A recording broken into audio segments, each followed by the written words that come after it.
Today, on Be Something Wonderful, overcome manifestation blocks with this simple shift.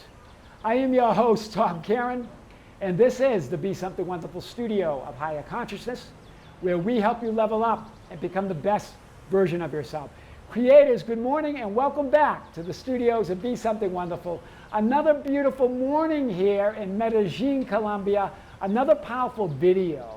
In a conversation with one of you, you had some powerful insights. And you said, oh my God, Tom, I'm free. I'm finally free. What was she referring to? Free from blocks. Free from whatever she assumed and believed was blocking her from realizing everything that she wants and desires right now. In other words, from creating the experience of fulfillment here and now. She realized that there's nothing blocking me from manifesting anything. That all the blocks that we talk about, from limiting beliefs to subconscious programs to past experiences that we believe need to be healed or fixed, none of that is blocking you to our changing thoughts and feelings, to our changing moods and what we call emotions. None of it is blocking you. This was her realization. Oh my God, I'm free. I'm finally free. I love this, and I want to unpack this like we never have before. Nothing and no one is blocking you.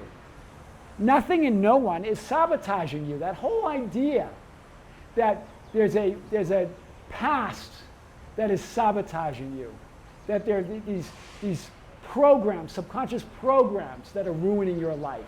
Nothing is. Nothing is keeping you from claiming that you are and have everything you want and desire here and now.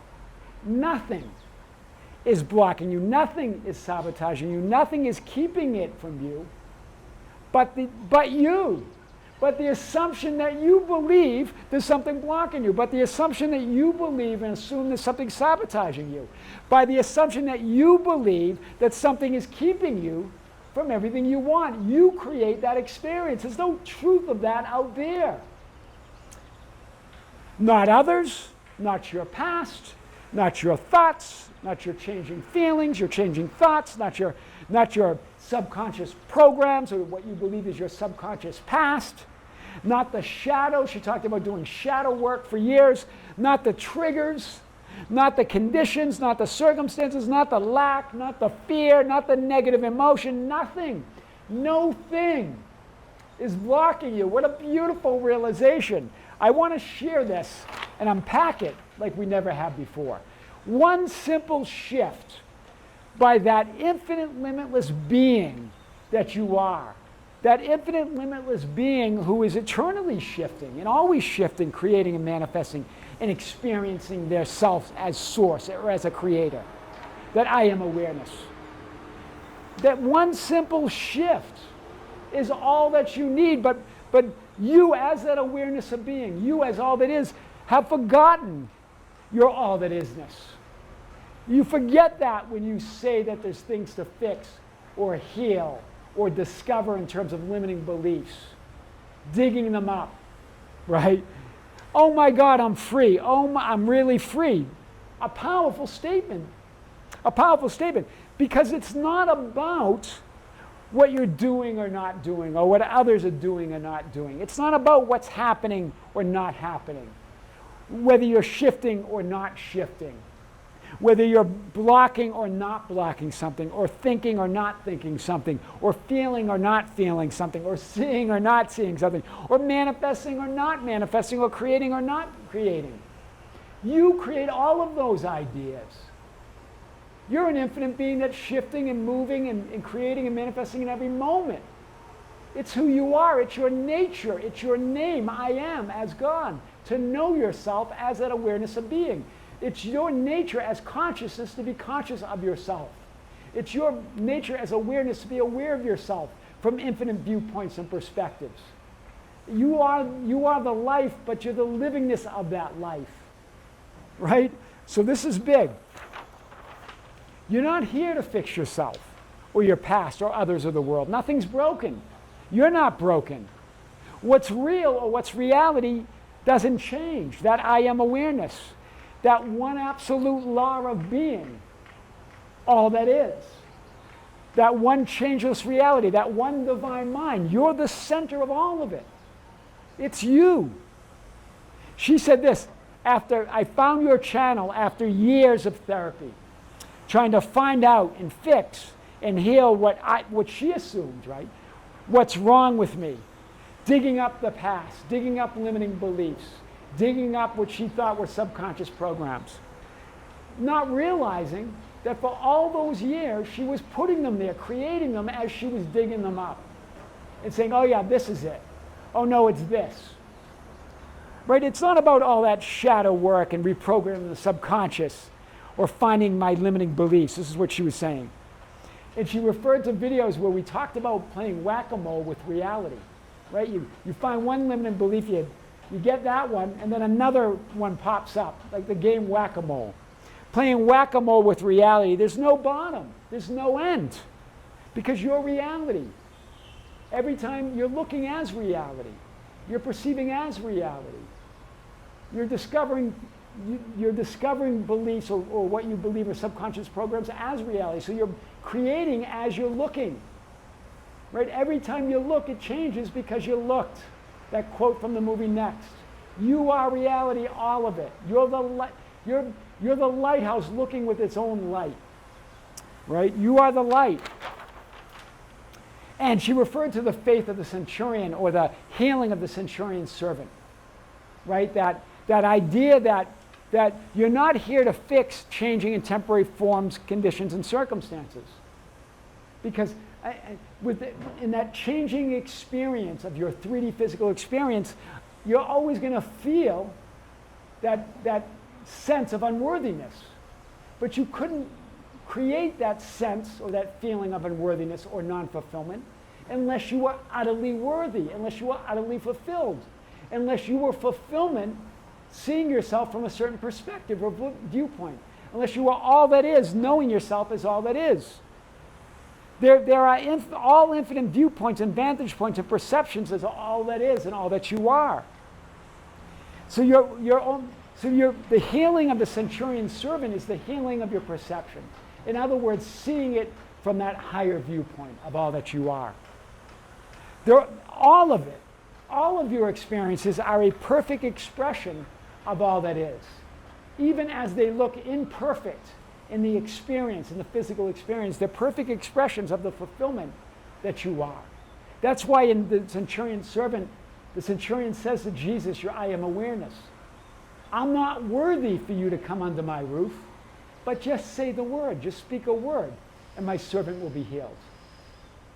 Right? So I'm not worthy for you to come under my roof of changing thoughts and feelings and conditions and beliefs that I have to fix things or fix a past or find limiting beliefs. Under the roof of changing 3D circumstances, you create the experience of I am not worthy or I am not fulfilled. But hear this, and this is the message. But only speak a word. Just say the word. And what's the message of the centurion servant? And you will know that you couldn't possibly even create or have an experience of feeling unworthy or unfulfilled unless you are utterly worthy and fulfilled. That's the message. Under my roof, right, under the roof of those changing conditions, that experience of non-fulfillment, that experience of unworthiness, I'm unworthy, but it's an experience created from the utter worthiness, the utter fulfillment of your I am awareness. Just speak the word. Just say the word. This is powerful today. And I love this. She said this. This is really powerful. She sort of encapsulated some of the videos that we've talked about. She goes, Tom, I don't speak to, or in other words, deal with, undesired negative circumstances anymore. What she desires is not her desired reality. But here's what she says, and I really love this. But when I do speak to them or deal with them, it's only to deny their power to deprive me of anything I want and desire. Wow. I mean, a perfect demonstration in Scripture of Jesus being in front of Pontius Pilate, right? And Pilate trying to talk to him. Pilate representing those changing 3D conditions, right? And we're going to go over this, but I love this so much. It's a beautiful demonstration of the true meaning and power of denial.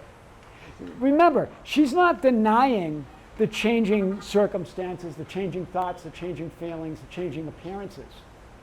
She's not denying those. Those are real experiences, but they're not what they seem. They're not the truth of reality. That's what she's denying. Rather than denying those conditions, she's defining herself as source and creator of her I am awareness. She's not denying, she's defining. That's the true nature of denial.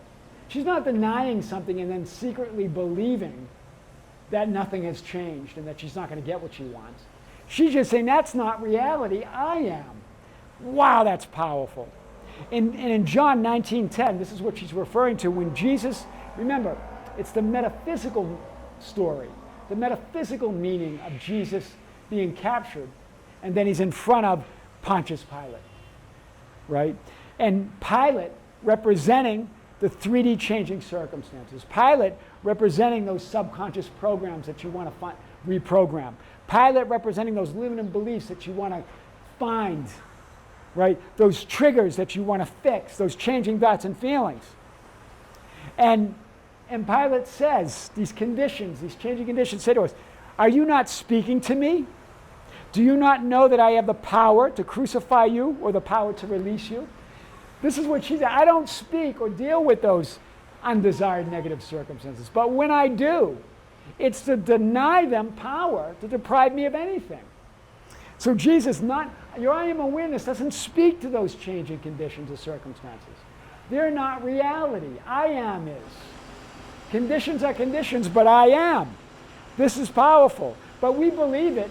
We believe those subconscious programs, those limiting beliefs, that past that we want to heal, those triggers, those changing thoughts and feelings. We believe they have power to either crucify us or release us or set us free. But you have a power. So this is powerful today. She goes, Tom, I've tried it all. You name it, and I've done it. She was really even referring to the idea of Ho'oponopono and a bunch of other things that she's tried. Ho'oponopono is that ancient Hawaiian ritual where you say, I'm sorry, and I forgive you, and I love you, something like that, right? Nothing wrong with that. There can be power there. But remember, that even implies some separation, even implies there's something to fix or be sorry for or heal, right? Even in that, right? Remember, you're not here to fix or improve anything. Rather, you're here to remember who you really are. That's powerful. You're not here to forgive yourself, hear this, but to remember that you're always and already forgiven. Wow. You're not here to forgive any one experience or identity or reality or version of events. You're here to know that you're always forgiven, that you're always new in every moment, that you're always shifting identities and realities, that you're the awareness that within which all of that takes place. That's true healing, remembering you're already healed, whole, complete, and fulfilled. Not to apologize, but to see yourself and others from your ideal self. That's the true message of all of these techniques and rituals. There's nothing wrong or right or good or bad about any technique or process or ritual. That's not the message. It's not to say this is good or bad or right or wrong. As Bashar says, they're all just acting as permission slips to give you permission to already be that person you already are, right? Working with your own limiting definitions and belief systems. It acts like a placebo, right? But none of it is necessary. None of it has any power over you unless you give it the power. You give everything its power with your awareness, with your knowing, with your attention. Wow. And that's why Jesus does finally answer Pontius Pilate. Just like she said, but when I do answer, when I do deal with conditions, it's to deny them power. She's really summarizing John 19:10, you could have no power at all against me unless it had been given from above, from your attention and awareness. Your power is your awareness. Your power is your attention. To whom or what are you giving your power, your attention? In other words, in whom or what are you giving reality to? Because what you give your awareness attention to, what you give time, space, and attention to, is reality, is your reality. What are you giving reality to? Remember, this whole idea of forgiveness of sin, remember the metaphysical meaning of sin. It's missing your mark or not identifying with your highest ideal, that highest version of you as I am awareness. So the only sin is not identifying with the next best version of yourself, here and now. Like Moses answering God when God's calling out, Moses, Moses, here I am. Here I am. God doesn't forgive you because God never condemns you. This is what A Course in Miracles talks about. You're not condemned. Remember, you're always, the whole idea that Jesus talked about, the whole spirit of Jesus, is the continual forgiveness of sin. The continual identification with your desired outcomes and what you want as already being that person for whom and through whom that reality is real. That's what that means, continually identifying with that next best version of you, with that fulfilled, whole, complete, and healed already version of you here and now. You're continually forgiven, or you're born again, in other words, in every moment. That's why Paul said in Scripture, I die daily. The idea of daily means in every moment, right? It's a concession to our daily existence. But it's not talking about time. You're born again in every moment. One of you was asking, Tom, there's a question, and we've talked about the ideal of the physical transition, what we call death in our physical 3D experience. It's just a change of form. Yes, it has significant meaning to us in our 3D experience, but it's another change of form. You're always changing form and shifting and changing in every moment. In the death experience, or the death transition, is just another experience. Remember, you've died many, many times, as Seth, the non-physical, says through Jane Roberts, the channel Jane Roberts, channeled this non-physical entity in the 1970s. They called themselves Seth. He says, you've died many times. You just don't remember, right? We're always dying again and again. In every moment when you shift realities, that's what a shift in reality is.